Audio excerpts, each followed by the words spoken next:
Hola, bienvenidos al canal ORL IVA. Yo soy la doctora Marina Rosende, pertenezco al servicio de otorrinolaringología del Hospital Italiano y me desempeño en el área de otoneurología.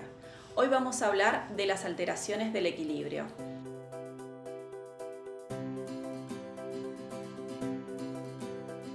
La otoneurología es un área de la otología que se encarga de evaluar pacientes que tienen alteraciones del equilibrio producidas por una falla en el funcionamiento del oído interno.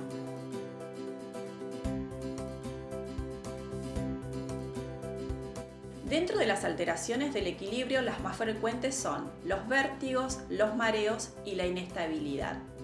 Los vértigos son la sensación de que las cosas giran a nuestro alrededor o que nosotros giramos sin que en realidad esté ocurriendo esto. En cambio, el mareo es una sensación de como tener la cabeza embotada, vacía, llena o pesada.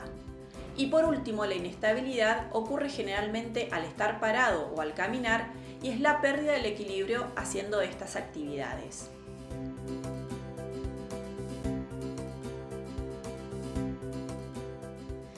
Y ya que vamos a hablar de las alteraciones del equilibrio del oído interno, nada mejor que poder observar de qué se trata el oído interno. Tiene dos partes fundamentales.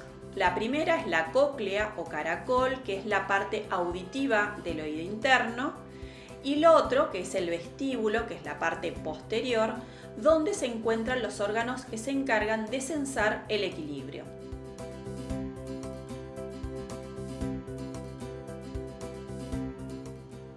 Si tenemos que hablar de cuáles son las causas más frecuentes que nos generan alteraciones en el equilibrio, la primera es el vértigo posicional paroxístico benigno, de lo que vamos a hablar más adelante.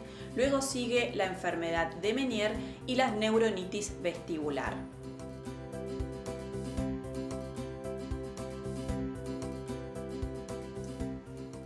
El vértigo posicional paroxístico benigno o VPPB ya dijimos que es la causa número 1 de vértigo en el mundo. ¿Por qué se producen? Bueno, por la migración de otoconias desde una parte del oído que se denomina utrículo hacia los canales semicirculares. Pero lo más importante es que esta patología desencadena episodios de vértigo de corta duración, aproximadamente menos de un minuto, al hacer cambios de posición de nuestra cabeza.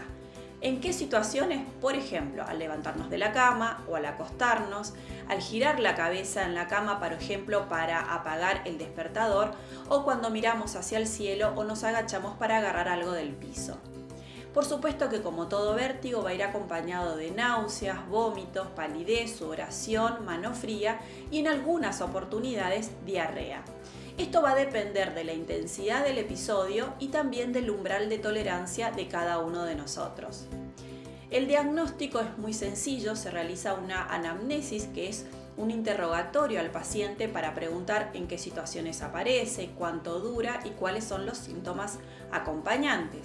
Luego, teniendo en cuenta la posibilidad de que sea un VPPB, se va a realizar una maniobra en el consultorio en la camilla en una posición determinada de la cabeza para generar la aparición del vértigo. Cuando el paciente está en esta posición, lo que va a ocurrir es la aparición de algo que se denomina nistagmo, que es un movimiento del ojo en forma rotatoria y con algún movimiento hacia arriba y hacia abajo. Esta es la forma que tenemos de diagnosticarla.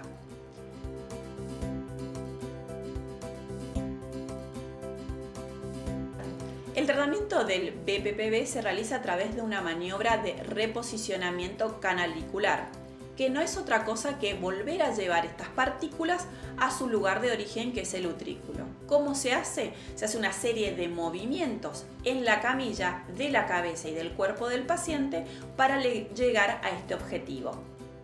Estas maniobras son absolutamente indoloras, son funcionales y son muy sencillas. No hay que tener miedo de hacerlas, siempre y cuando lo realice con un profesional.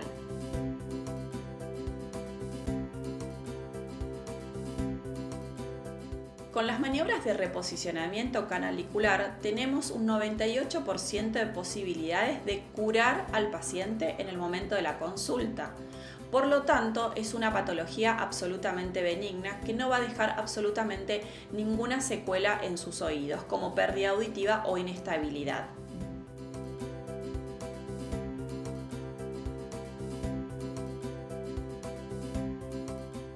Las otras causas de vértigo, como la enfermedad de Meniere y la neuronitis, son situaciones mucho menos frecuentes, con vértigos mucho más prolongados, y algunas de ellas pueden llevar también a síntomas auditivos como pérdida auditiva o la aparición de zumbidos.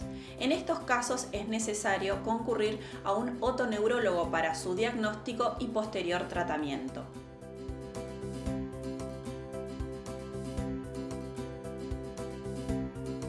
En la sala de espera de nuestro servicio realizamos una encuesta a los pacientes que estaban esperando y surgieron dos preguntas muy frecuentes.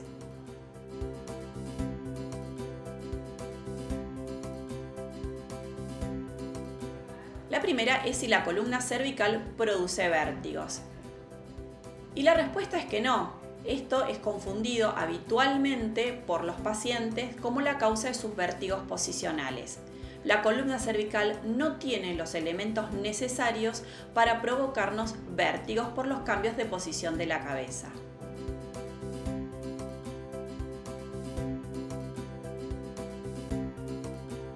La segunda pregunta más frecuente fue si las otoconias, los otolitos o como dicen los pacientes, las piedritas del oído, se salen por hacer algún esfuerzo físico. No, la mayoría de las veces son de tipo idiopático. Cuando los médicos hablamos de idiopático significa que no hay una causa. Ocurrió porque tenía que ocurrir y nada más. Pero también puede ser postraumático, es decir, luego de un accidente de tránsito o al caerse en la calle una persona, puede ser que a las 24, 48 o 72 horas comience a tener síntomas de tener vértigo posicional paroxístico benigno.